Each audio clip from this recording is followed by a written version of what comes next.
অহংকার আসলো কোথা থেকে? এই ভাঙ্গা থালাটা তোর হাতে উঠায় দিতে আল্লাহর 1 সেকেন্ডও লাগে না।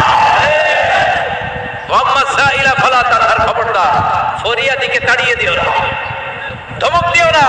আল্লাহ পাহাড়কে দরিয়া করতে পারে, দরিয়াকে পাহাড় করতে পারে, ধনীরে গরিব বানাতে পারে, গরিবরে ধনী বানাতে পারে, সম্মানিতরে অপমানিত করতে পারে, অপমানিতরে সম্মানিত বানাতে পারে, ক্ষমতার চেয়ারে বসে থাকার লক্ষ্মী মেরে নিচে নামাই দিতে পারে। ওয়াম্মা সাইলা ফালা তানহার, ফরিয়াদিকে ফিরিয়ে দিও না। বিশ্বনবী কখনো কেউ কিছু চাইলে ফিরিয়ে দিতেন না। সুবহানাল্লাহ পড়েন। বিশ্বনবীকে বলার মাধ্যমে আমাদেরকেও বললেন, কোন ফরিয়াদি কেউ এসে কিছু চায় তাকে কোনোদিন ধমক দেওয়া যাবে? কারণ ওরে ভিক্ষুক বানাইছে কে? আর তোমারে বড় সাপ বানাইছে কে? তোরে কারে চড়াই কে? আর ওর হাতে ভাঙ্গা থালা দিছে কে? তোরে কাঠ থেকে লাথি মেরে নামিয়ে ভাঙ্গা থালা হাতে দিয়ে দিতে পারে কে? আর ওর ভাঙ্গা থালার জায়গা থেকে ওরেও প্রাইভেট কারে বসায় দিতে পারে কে? তাহলে তোর অন্তরে বিশ্বনবীর আরামের জন্য আল্লাহ ওহী বন্ধ করে দিলেন। আল্লাহু আকবার। কারণ সব সময় ওহী আসাটা ভালো না। সব সময় ওহী আসলে বিশ্বনবী সহ্য করতে পারতেন না।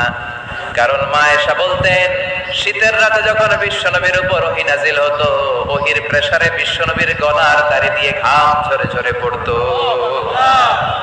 আমরা তো মাগনা কোরআন পাইছি, কোনো কষ্ট করা লাগে নাই, কোনো পরীক্ষা করা লাগে নাই।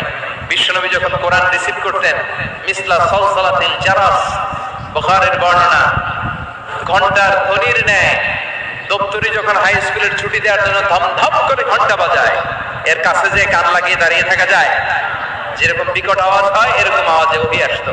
আর এই ওহী রিসিভ করতে যে মাঘ মাসের কনকনে শীতের রাতে বিশ্বনবী ঘেমে ঘেমে একাকার হয়ে যেতেন।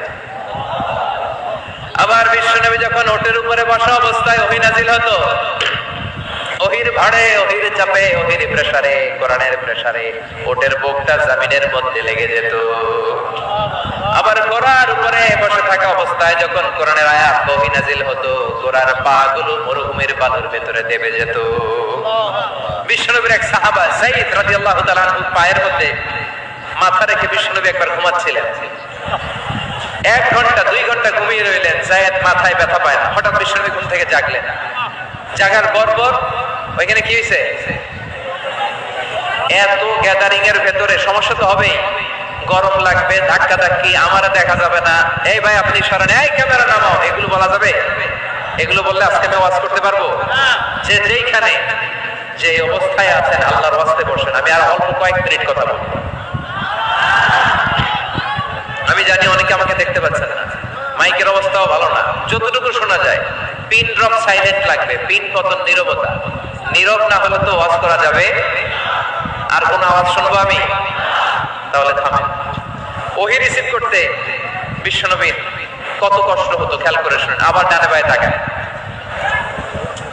সাভারের ভাইয়েরা এদিকে তাকান, আমার দিকে হয়েছে, বাস আমার দিকে তাকান। ওহী রিসিভ করতে বিশ্বনবীর কত কষ্ট হতো। যায়েদ রাদিয়াল্লাহু তাআলা আনহুর পায়ের মধ্যে মাথা রেখে বিশ্বনবী শুয়ে আছেন। 1 ঘন্টা 2 ঘন্টা শুইলেন, উনি ব্যথা পায় না। হঠাৎ বিশ্বনবী ঘুম থেকে জাগলেন। জাগার সাথে সাথে আকাশ থেকে কোরআনের আয়াত নাজিল হতে লাগলো। আর যায়েদ বলে 2 ঘন্টায় আমার কিছু হয় না, কিন্তু যখনই আমার মাথায়, আমার রানের মধ্যে মাথা রেখে বিশ্বনবী শুয়ে আছেন আর কোরআনের আয়াত নাজিল হতে লাগলো, আমার মনে হচ্ছে আমার রানটা ফেটে টুকরা টুকরা হয়ে যাবে, আমার হাড়টি ফেটে খান হয়ে যাবে।